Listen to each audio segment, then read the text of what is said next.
আল্লাহ সাক্ষী ভাই, আমি নির্দোষ। আল্লাহ সাক্ষী, আমি নির্দোষ ভাই। আমি কোনো অপরাধ করি নাই, প্রিয় দেশবাসী। প্রেস ক্লাব থেকে হকার সাইফুল গ্রেপ্তার, আহত রমনা জোনের ডিসি ও শাহবাগ থানার ওসি। জাতীয় প্রেস ক্লাবের সামনে থেকে হকার সাইফুলকে গ্রেপ্তার করেছে পুলিশ।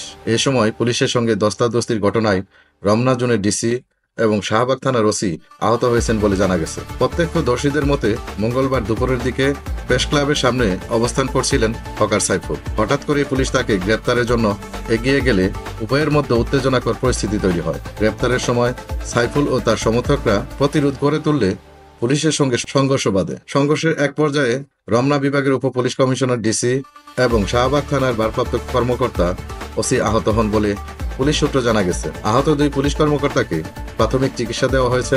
পুলিশের পক্ষ থেকে জানানো হয়েছে সাইফুলের বিরুদ্ধে একাধিক অভিযোগ রয়েছে এবং পূর্বের মামলাগুলো তদন্তের স্বার্থে তাকে গ্রেপ্তার করা হয়েছে। তবে তার সমর্থকদের দাবি এটি একটি ষড়যন্ত্রমূলক গ্রেপ্তার এবং সাইফুলের মুক্তির দাবিতে তারা আন্দোলনে যাবেন। এই বিষয়ে বিস্তারিত জানতে পুলিশ ও সংশ্লিষ্ট কর্তৃপক্ষের সঙ্গে যোগাযোগ করার চেষ্টা চলছে।